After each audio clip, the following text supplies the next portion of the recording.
একটা নতুন সকাল সাথে আরও একটা নতুন ব্লগ তোমাদের সাথে আজকে শেয়ার করতে চলেছি। অনেক কদিন হলো আমি ব্লগ দিই না, তোমরা তো দেখোই না, তাহলে ব্লগ দেওয়ার কি করব বলো। তো তাই ভাবলাম যে চলো ঠিক আছে, আমি আমার কাজটা তো করে যাই, তোমরা দেখো আর না দেখো, আমি আমার স্মৃতির পাতা ভিডিওগুলোকে রাখার জন্য অন্তত ভিডিওগুলো পোস্ট করি, তাই না বলো।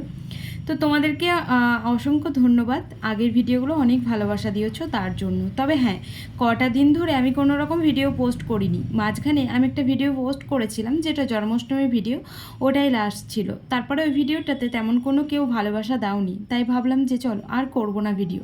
মন থেকে না কিছু কিছু সময় না উঠে যায় যে থাক আর ভিডিও টিডিও করবো না। একেতে সঞ্জু পছন্দ করে না, তার মধ্যে তোমরাও আবার দেখতে চাও না, তাহলে ভিডিও করে আর কী করবো বলো। জানো তো, এই আমার একটা ভালো লাগার জায়গা হলো ভিডিও করা। বিশ্বাস করো, খুব ভালো লাগে আমার ভিডিও বানাতে। আর সেগুলো পরে যখন অবসর টাইম পাই তখন আমি নিজের ভিডিও নিজেই দেখি, আমার আবার খুব ভালো লাগে দেখতে। যাই হোক, চলো সকাল সকাল অনেক বকবক করে নিলাম, মুখ টুক ধুয়ে চলে আসলাম। আজকে ছিল সানডে, আর সানডে মানেই তো একটু জমজমাট, তোমরা তো সবাই জানো। আর আজকে সানডেটা আমি আর দোকানে যাব না, কারণ আজকে ভাবছি সঞ্জুকে একটু বিরিয়ানি করে খাওয়াবো। অনেক দিন ধরেই ভাবছিলাম করব।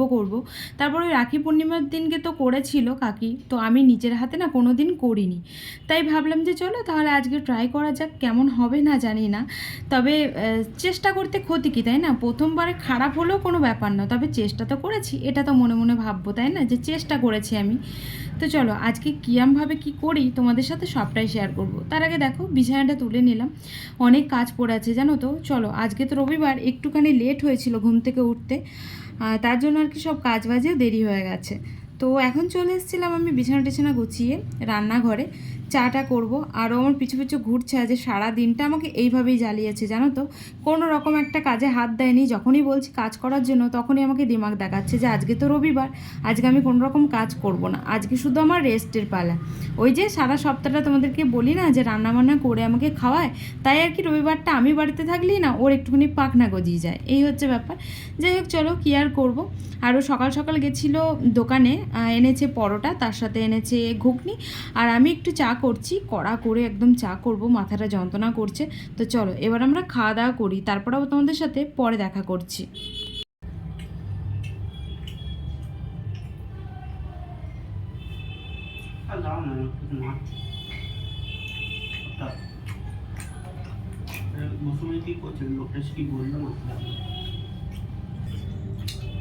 সব দিয়ে দেবে, বাট ফোন দেবে না। আবার আমাকে বলে, ব্লেম করে আমার ভুল, আমি ফোন ঘাঁটি। দেখতে পেলে কিসে বলছে, এটা ফোনেই বলছে। বলছি কিসে কি স্নান করতে যেতে টাইম আর পেলাম না, ওই যে চালটা ভিজিয়ে রেখেছিলাম, তাই ভাবলাম যে আগে ভাতটা করিই নি, জলটা গরম দিয়ে এসে আর কি খেতে বসেছিলাম। আর এই যে দেখতে পাচ্ছ সমস্ত জোগাড় হয়ে গেছে। এখন আমি রান্নাটা করছি, আর এখনো কিছু কাজ হয়নি আমার। তো ওকে বলছি যে ঘরটা তো অন্তত মুছে দাও, সেটাও করবে না। মানে ছুটি তো ছুটি, মানে আমাকেই করতে হবে।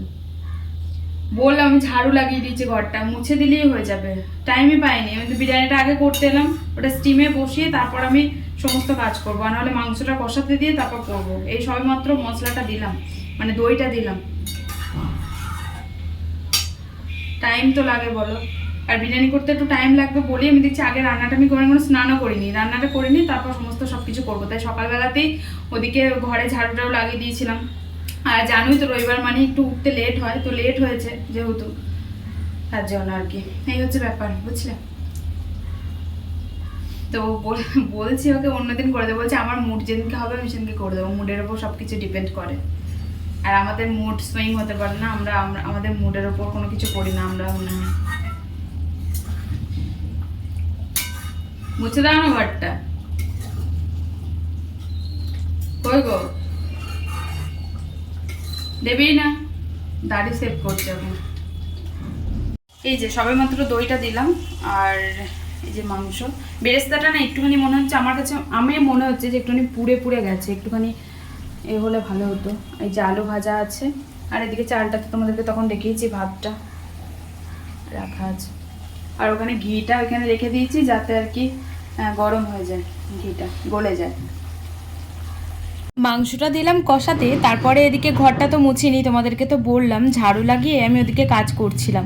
আর এই যে আজকে সারাটা দিন আমাকে এইভাবে জ্বালিয়েছে, এত পিছনে লেগেছে আমার কি বলবো তোমাদেরকে, একটা তো কাজের নাম নেই, একটা কাজ করে দেয়নি আর এইভাবে জ্বালিয়ে গেছে। তো ওকে মারতে গিয়ে দেখো আমার হাতটাতেই লাগলো। ওই যে বলে না মানে পাপ করলে আর কি বাপ, মানে পাপ কোনোদিন বাপকে ছাড়ে না, ও তো আমার থেকে বড়, ওকে মারতে গেলে আমার হাতে তো লাগবেই, এই হচ্ছে ব্যাপার। তো তারপরেই দেখো ওই আমরা ওরকম করি সারাটা দিন, জানো তো, বাড়িতে থাকলে ওরকমই হয়। তো কখনো কখনো তো একদম সিরিয়াস হয়ে যাই আমি, কারণ মারামারি লেগে যায় একদম সিরিয়াসলি। আমাদের মধ্যে এরকমই চলতে থাকে, ওই যে সমবয়সী হলে যে মানে হালটা হয় আর কি, ওই হচ্ছে ব্যাপার। তো দেখো এদিকে মাংসটা আমি কষাচ্ছিলাম আর এখন হয়ে গেছে প্রায় মোটামুটি। ঘি দিলাম, তার সাথে গরম মশলা, মিট মশলা, আর তার সাথে দিলাম বিরিয়ানি মশলা। কোনো রকম আমি আলাদা করে কোনো মশলা আমি অ্যাড করিনি বিরিয়ানির মধ্যে, যেমনটা কাকি বানিয়েছিল একদম ঘরোয়া পদ্ধতিতে। আমার না খুব ভালো লেগেছে জানো তো। আসলে দোকানের মতন যদি বাড়িতেও বানাই তাহলে বাড়িতে বানানোর আর কি টেস্টটা কোথায় পাবো, তাই না? তাহলে তো দোকানের আর বাড়ির একই হয়ে গেল। ওই যে বলে না মিঠা তোর, তারপর অনেক কিছু যা দেয়, গোলাপ জল টলাপ জল, ওগুলো আমার একদম ভালো লাগে না জানো তো। আর কাকি দেখলাম সে সেই রকমই বানিয়েছিল, ঠিক আমার মনের মতন, তাই আর কি ওর প্রসেসটা ট্রাই করি, আমি আমার মতন করেই বানালাম। সত্যি বলতে দারুণ হয়েছিল খেতে জানো তো, শুধুমাত্র হ্যাঁ একটু চালটা কম হয়েছিল, আর একটু চালটা দিলে হয়তো মাংসর তুলনায় চালটা বেশি হয়ে গেছিলো বলে একটু মাখা মাখা হয়ে গেছিলো, নাহলে না টেস্টের কোনো বদল আসেনি, যেমনটা ঠিক কাকি করেছিল সেমই হয়েছিল আমারও। আমি ভাবছি এবার বাড়ি গিয়ে মাকে করে খাওয়াবো, কারণ আমি না পারতাম না, যার জন্য করতাম না। এই যে একবার করলাম, আরও 2-3বার ট্রাই করব। মানুষ চেষ্টা করতে করতেই শেখে, তাই না? এই প্রথমবারটা বুঝে গেলাম যে ভাতের পরিমাণটা আরেকটুখানি লাগবে, বা আমি যদি ভাতটা কম দিই তাহলে মাংসটাও একটু কমই দেবো। আর এই দেখো আমি মশলা বলতে শুধু একটু ফুড কালার ইউজ করেছি, আর তো বেরেস্তা তো দেখালামই। তো সব কিছু কমপ্লিট, এখনো স্নানে যেতে পারিনি, ও গেছে স্নানে, ওকে বললাম ফার্স্টে স্নানটা করে আসো। এই যে স্টিমে বসিয়ে দিয়েছি দেখতে পাচ্ছি, এটা নামাবো তারপর আমি স্নানে যাবো, ততক্ষণ ওর হয়ে যাবে। আর এই যে এতটা মাংস রেখে দিয়েছি, আর বাদ বাকিটা বিরিয়ানিতে দিয়ে দিয়েছি, আমি নুন দিতে ভুলে গেছি, এদের ভাবছি নুনই দিইনি আমি। তো চলো এটা নামাবো, তারপর স্নানে যাবো। সমস্ত হয়ে গেছে, ঘর দৌড় মোছামুছি কমপ্লিট। আর তোমাদের শর্টে শেয়ার করবো পুরোটা ডিটেলসে। কিচ্ছু না, শুধু বিরিয়ানি মশলা দিয়েছি আর কিচ্ছু না। আর মাংসর মধ্যেই তো দিয়েছিলাম তোমার কি বলে যা যা হয় আর কি, মিট মশলা, গরম মশলা সবটাই। পরে দেখা করছি চলো তোমাদের। এই যে স্নান টান করে আমি চলে এসেছি, স্টিমে বসিয়ে দিয়ে গেছিলাম স্নান করতে, তো তোমাদেরকে তো দেখালাম। আর ফাইনাল লুক দাঁড়া দেখাচ্ছি, থালাতে বেড়ে তারপর দেখাচ্ছি। সেন্ট উঠেছে খুব সুন্দর। আর এই যে ও স্যালাড বানানো হয়ে গেছে, চলো খাওয়া দাওয়া করি গা। রসটা একটু মতো কেমন হয়েছে?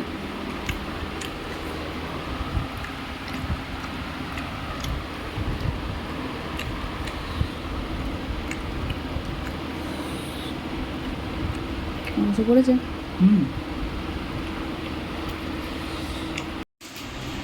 Good evening. তো এখন বাজে সন্ধ্যের হচ্ছে কটা বাজে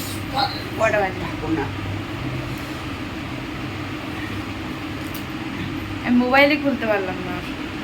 এখন বাজে সন্ধ্যে 7:40, আর উঠেছি ওই 7:30টার দিকে। তারপর উঠে ফ্রেশ হলাম একটু, তারপর ও সন্ধ্যেটা দিল, চা করলো। এই যে আজ না বলতেই চা করেছে, কেন বলো তো? আজ সকাল থেকে দাঁড়াও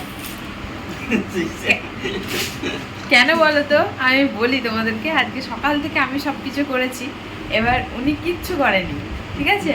এবার এখন যদি এই চাটা না করে তাহলে পুরো প্রলয় বয়ে যাবে, বুঝতে পেরেছো তো?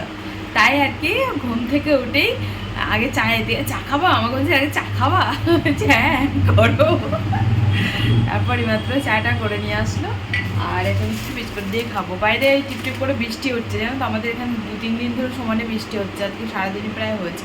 একটুখানি দুপুরের দিকে রোদ হয়েছিল, তারপর এখন আবার দেখছি বৃষ্টি পড়ছে টিপটিপ করে, তাই আর কোথাও গেলাম না। আর এমনিতেও যেতাম না, কাদাতে ভালো লাগে না, মানে কাদা না রাস্তাতে সেই মানে এত বিচ্ছিরি একটা ব্যাপার। এই দিকগুলোতে সব মানে এমনিতেই নালির জলগুলো উঠে যায়, ধরো শহর মানেই সেই তাই, ভাল লাগে না দিয়ে বেরোতে কোথাও, তাই যাবো না। আর আমি এই চাটা খাবো, খাওয়া দাওয়া করে একটা মুভি লাগাবো, দুজন মিলে মুভি দেখবো। তারপর ওই কি আর, তারপর বিরিয়ানি আছে একটু, দেখি ভাত করতে হবে মনে হয়, ভাত করতে ওই হয়ে যাবে না। অল্প একটু বিরিয়ানি আছে, আর আমি ভাবছি মুড়ি খেয়ে নেবো। আর পারছি না ভাত ভাত করতে, ভালো লাগছে না। আর আজকে জলও ভরিনি, ঘুমিয়ে গেছি এক ঘুমে একদম 7টা, তখন উঠলাম, মানে উঠে চলতে 7টার সময় শুয়ে ভাবছি। তারপর দেখলাম যে সবাই সন্ধে দিচ্ছে, শাঁখ বাজছে, এবার সন্ধ্যেবেলাতে শুয়ে থাকবো, তাই উঠে ওকে আবার ডাকলাম যে সন্ধ্যাটা দেবে, ওঠো। তো চলো চাটা খাই, খেয়ে দিয়ে আবার পরে দেখা করছি তোমাদের সাথে। আর ওই টেবিলটা আমাকে খালি করতে হবে, জামা কাপড়ে ভর্তি হয়ে আছে। 10টা, আর খাবার গরম করতে আসছে, মানে গরম বলতে ওই গরম করলো। বিরিয়ানি একটু আছে, এই যে এতটা আছে, ওই একজনের মতন, এটাই দুজনে হাফ হাফ করে খাবো, কারণ পেটটা ভর্তি। আর এদিকে মাংস আছে, মাংসটা গরম করে রাখছি, না হলে পচে যাবে। মাংস লাগবে না, কারণ বিরিয়ানিতে যা মাংস আছে দুজনে ভালোভাবে হয়ে যাবে। আর দুপুরেও তাই হয়েছিল, মাংস নিতেই হয়নি আলাদা করে, মানে বিরিয়ানিতে যা মাংস আমাদের দুজনের পাতে পড়েছিল ওই হয়ে গেছে। আর ওদিকেও চায়ের বাসন কোটা ধুচ্ছে, তার সাথে কিছু টুকটাক বাসন পড়েছে সেগুলো ধুচ্ছে। চলো এটা গরম করে রেখে দেবো, আর এটা নিয়ে খাবো। যদি মনে হয় যে লাগবে কিছু খেতে, তাহলে দুটো মুড়ি খেয়ে নেবো, তার জন্য আর ভাত করলাম না, কারণ অতটা বিরিয়ানি আছে, এবার যদি ভাত করি না, ভাত আবার থেকে যাবে, তাই আর ভাতটা করলাম না, বুঝলে। চলো আজকের মতো ভিডিওটা তাহলে এখানে এন্ড করছি। আর বিরিয়ানিটা দারুণ হয়েছিল খেতে, হাত পুড়িয়ে রান্না করেছি বরের জন্য, জানো, তাও বর আমাকে এক ফোঁটা হেল্প করেনি, এই হচ্ছে ব্যাপার। তো রেগেছিলাম বলে দুপুরের পর থেকে প্রচন্ড পরিমাণে রেগেছিলাম, যার জন্য এখন মানে সন্ধ্যের পর থেকে সমস্ত কাজ করে দিচ্ছে আমার। এই যে এখানটাতে ফোঁসকা পড়ে গেছে আমার, এখানটাতে তাওয়াতে বসাতে গিয়ে, বুঝলে, এই হচ্ছে ব্যাপার। করে যখন রেগে থাকি তখন করে, ভালো মুডে থাকলে, আজ সকাল থেকে আমি ভালো মুডে ছিলাম, যার জন্য একটা কাজও করেনি, হাতে দেয়নি কাজে, বলছে আমার আজ ছুটি, বুঝলে। কারণ সকাল থেকে দেখো আমি কিছুই করার টাইম পাইনি, খাবার দাবার বানিয়ে তারপর ওদিকে ঘর ঝাড় দিয়েছি, মুছেছি, সমস্ত করেছি। স্বামী স্ত্রীর সম্পর্কটা হয়তো এইরকমই, তাই না? কখনো ভাব, আবার কখনো আড়ি, কখনো দুজন দুজনের মুখ দেখা দেখি নেই, আবার কখনো দুজন দুজনকে ছাড়া এক ফোঁটাও চলতে পারি না। আমাদের মধ্যে যেটা হয় আমি তোমাদের সাথে সেটাই তুলে ধরি, জানো তো। হ্যাঁ, কখনো কখনো আমাদের মধ্যে এত ঝগড়া হয় যখন মনে হয় যে দূর আর থাকবোই না, চলে যাব। আবার কখনো এতটাই ভাব হয় যে এক থালায় খাওয়া পর্যন্ত হয়ে যায়। এই যে দুটো কটা বিরিয়ানি ছিল তোমাদেরকে বললাম না, তাই একটা থালাতেই নিয়ে খেয়ে নিলাম, আর কিছু খেতে অবশ্য হয়নি, এইটা খেয়েই হয়ে গেছিলো। তো আমি একটা কথাই বলবো সমস্ত বিবাহিতদের, যে তোমরা হাজব্যান্ডের সাথে বা ওয়াইফের সাথে ঝগড়া হলেই ভুল করে কোনো ডিসিশন নিতে যেও না, একটু ভাবনা চিন্তা করে নিও, কারণ স্বামী স্ত্রীর সম্পর্কটাই এরকম, কখনো টক, কখনো মিষ্টি, কখনো ঝাল।